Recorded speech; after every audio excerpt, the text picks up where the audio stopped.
So a common question a lot of people ask is, how much do affiliate bloggers make? And it really depends. You can be promoting Amazon products on your blog, and you can be an Amazon associate or an Amazon influencer. Like I'm both. This is my Amazon influencer storefront. I promote Amazon products and I get paid every single month from Amazon. But this is also one of the lowest paying commission programs, but it's one of the easier ones for bloggers to get started with.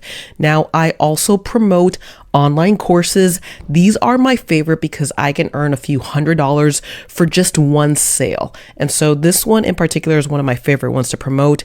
Now, I also promote a lot of app referral programs. So this is the SoFi Bank. They were running a promotion recently where they were giving you $100 per referral. And I do have blog posts all over my website about it. There's also Ibotta.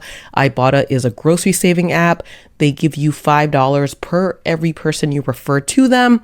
Before it was $10. That's one of the things about being an affiliate blogger. These affiliate programs can change their commission structures whenever they like, but nonetheless, you can very realistically earn anywhere between $5,000 to $10,000 to $20,000 a month just with affiliate programs on your blog. Now, this year, I am going to be adding digital products onto my affiliate blog, and I am going to be scaling my blog. So if you want to follow this journey and see the entire process, then make sure you hit that follow button, and I'll see you in the next video.